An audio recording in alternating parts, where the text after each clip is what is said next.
Patrons of Sly Flourish get access to all kinds of interesting things. They get exclusive adventures, they get a dedicated Discord server, they get a monthly Q&A, and lots of other things that I work on go to Sly Flourish patrons first, or many times exclusively. And one of these things is this idea called Dwarven Forge virtual tabletop backgrounds. I got this idea from a game called Fantasian. Fantasian is a classic Japanese RPG made by the creator of the original Final Fantasy games, the earliest Final Fantasy games.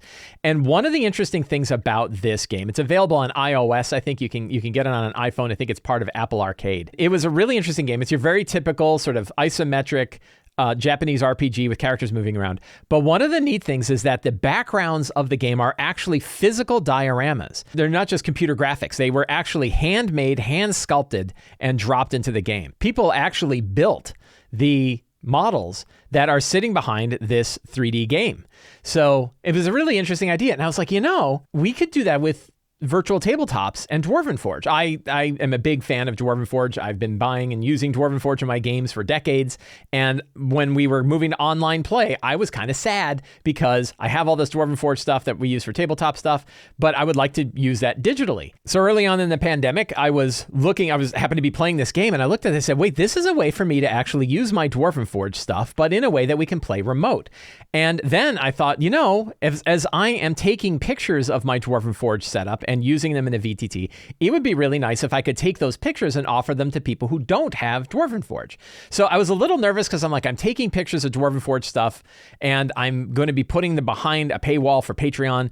Is Dwarven Forge okay with this? So I reached out to them to say, hey, are you guys okay with this? And they said, yeah, it's actually something we wanted to do. We just haven't had time, but it sounds really cool. Don't worry about it. Go for it. So I was like, great. Let me do that. So for the last few months, whenever I would build a Dwarven Forge setup for my own game, I would kind of set it aside and take a picture of it and try to do one of those Fantasian style 3/4 views of a Dwarven Forge setup. And the idea was to be able to, that I could offer them to patrons, that you can download them all and you can drop them into a VTT. And today we're going to show how to do that. Now, of course, I'm talking about this to patrons who have access to this, but you can use this even if you're not a patron of Sly Flourish. This could still be useful to you because you can find 3D models elsewhere. Maybe you have a tabletop display you really like. Maybe you have some stuff that you 3D printed. Maybe you have your own tabletop terrain. Physical things that you would want to use in your D&D game, you can take a picture of it and use that picture in a virtual tabletop and build a sort of a fun mixture of physical and digital play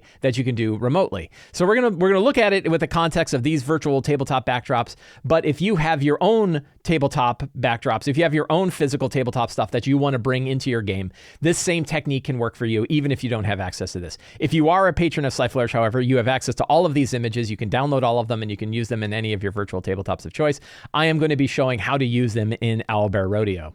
So one of the things I most recently did is I figured out that in iOS and on Mac OS, there is now a remove background feature. If you take a picture with your phone, you can actually hold the object on the phone and it will copy the central thing and build a transparent image, a transparent ping to get rid of the background. So it looks really, really good when you pull it out. Here's an example of one of this one I actually just built for my game on this past Wednesday, and I thought this would be a fun one that you can drop in. And here's a larger display, the Well of Chernobog, and you can see that the tomb is in there.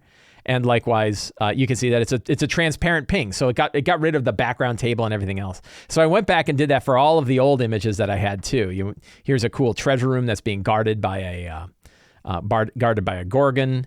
Here's like a cave dwelling with stairs. And the fun bit is it's 3D, right? You can kind of see where the elevation goes. You can see the stairs that go up. You can see different platforms. You can see things that the characters can sort of jump on. Here's one of a throne room in an old cave that's got like a central well with like fire underneath it. So lots of different things you can do. And the cool bit is like lighting effects. You don't have to worry about lighting effects because look, it illuminated itself. It gave itself a pretty lighting effect. So kind of a neat way to go. And I did a whole bunch of these with a bunch of different style.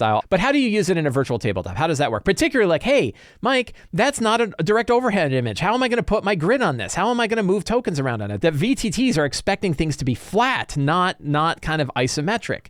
Turns out it works just fine.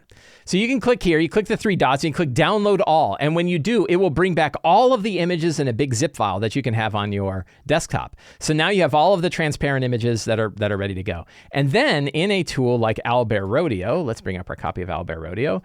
This is just an open Owlbear Rodeo setup, and I'm going to go right in here to open scene. So you can click up here, you click open scene, and you can actually make a new folder. So right here, we're going to click new folder, and we're going to call these DF VTT backdrops. And we have a new folder. So you want to add a new map. In this case, we're going to upload one image of one map. You click on the plus sign, and it says new from new map, because we're going to be loading one of the ones that we just loaded. So you click from new map, and it's going to bring up a directory that shows you all of the maps. So you can kind of pick one of the ones you like. In my case, I am going to pick, let's see, double click that one, and it uploads it. Now it's going to show you like what exactly is the grid size of this. And you can look and kind of say like, is the grid roughly the same? And it's pretty close. In this case, it's at 27 by 16. We might actually make it a little bit bigger.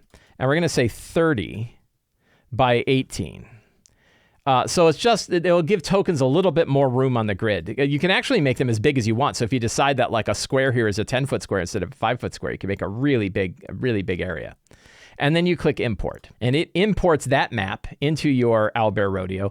Whatever VTT you're using, however you upload a map, this is the same process. So if you want to throw a map like this in Roll20, you can do it in Roll20. If you want to do it in Fantasy Grounds, you can do it in Fantasy Grounds. There's a couple of things, though, that you're going to want to do in your virtual tabletop to make this thing run really well. I'll show how it's done in Owlbear Rodeo, and I know that there are ways to do it in Foundry and in Fantasy Grounds and Roll20, but you'll need to go look them up for those virtual tabletops to figure out exactly how to do it. So now I've got my map. I'm going to click on it, and it's going to load my scene. And now I have my VTT map in there. Now, the weird bit is because you have this grid in the background, it actually doesn't, because it's isometric, it doesn't really work. So we go down to the extras and go to settings, and we make sure that grid snapping is off. We don't want to have grid snapping on. We don't want icons to try to snap to a grid, because that grid's not going to match the way the isometric map is. So in this case, grid snapping is completely off. Again, you get to that by clicking on the three dots, going to settings, and lowering grid snap. Now, the other thing is we're going to get rid of the grid in the background here. You see how it has like the dotted lines for the grid, but that doesn't line up either. So in this case, in the lower right, we have the scene controls. We click that, and we get to the opacity, and we drop the opacity all the way to 0. So there is no grid in the back. Now it is a smooth, no grid in the background sort of display. Now, how do the icons work? So I'm going to show some icons that we have for some of the games that I'm running now. We'll throw a couple of characters on here. We'll put Mez on there, and we'll put Malarkey, and we'll put Garble. And then we'll put a handful of monsters. So let's see. We'll throw, I like these whites. We'll have a couple of whites, and we'll have this Trollkin Shaman, right? She's kind of coming out of the thing. And you can see that, like, you could drop the tokens right on the map. You can tell where they're sitting. You could be like, oh, we're up on this hill, or we climbed up these stairs, or I'm going to go run down here and attack the white, or make my way up these stairs and go over here. You can do kind of all of those different things, and it still looks fine. It still looks cool, right? It still looks like you've got this fun 3D display, pretty much the same way that Fantasian looked by having 3D models on their physical models.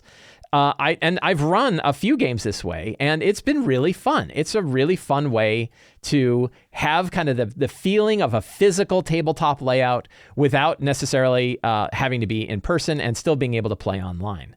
So it works actually surprisingly well. If you're worried about things like distances, almost every VTT I know of has a measuring tool to say like how close or how far is somebody. Can I hit? Can Malarkey hit with a lightning bolt? And you can use those sort of measurement tools to kind of figure out distance if you're real distant required. If you're like me, I don't really care that much about distances. They say, hey, can I hit that with a lightning bolt? You say, sure. Yeah, you absolutely can. So that is how this works. We can look at like another one here. We'll add just a different scene, new empty scene from new map, and we'll pick another display here. So we have this one, 24 by 19. That's probably about right. It's 12 by 12 in real life. This whole thing sits on a 12 by 12 grid. So 24 by 19, probably a little bit big, but we'll see. And it might be pretty cool. Now, Owlbear Rodeo remembers the grid snapping, but it does not remember to get rid of the grid itself. So you always have to turn this opacity off each time you're bringing in a new image. But we can see we have another nice display. We want to throw some icons on it. Maybe we'll have, let's see, where's our Scarlet Citadel friends? We'll put Dorn, and we'll put Bart, and we'll put Skrink. And they have come in through that door. And at the top, we have our Trollkin Shaman is here at the top. And we have some Trollkin Warriors, Trollkin Grunts that are kind of around. See, we have that cool bridge. Maybe there's a couple Trollkin Grunts that are near them. And it works, right? It's pretty cool. It gives you that kind of fun, you can play with this display. You can see the distances. You can even see squares. Like sometimes you even count squares. There's sort of a built-in grid into Dwarven Forge. And even though it's isometric, because the grid is still there, in the isometric view, you can get a general idea of that's about 5 or 6 squares to get across that bridge on the top, for example, and about 3 or 4 squares to get up to it. So you can still do movement if you want to, but you can also use the distance tool if you really have a question about how far is it to the bridge? Okay, so that's one move, and then getting across the bridge. In this case, the squares are a little bit bigger, so you're like, oh yeah, that bridge is actually pretty big because it's a little bit bigger than that. So that is a way to use these virtual tabletops, these Dwarven Forge virtual tabletops. Again, patrons of Sly Flourish, you have access to all of these. I'm going to be adding new ones as I build new layouts in the time to come. But also, if you have your own tabletop displays, your own tabletop terrain, your own miniatures, your own maps, your own kind of things that you want to use, this is a really fun way where you could just take a picture with your phone, drop it into your virtual tabletop, and use it, and use a mixture of physical and virtual assets to create a fun online environment. I hope you enjoyed this show. If you did, and you want more tips like this, consider subscribing to the Sly Flourish newsletter. You'll get a weekly email sent directly to your inbox, plus a free adventure generator PDF. You can also support me directly on Patreon. Patrons get access to these very assets, but also lots of other stuff, a dedicated Discord channel, bunch of exclusive adventures, all different kinds of things that patrons get. Or you can pick up any of my books at the Sly Flourish bookstore. You can find links to that all down in the show notes below. Thank you all very much. Have a great day, and get out there and play an RPG.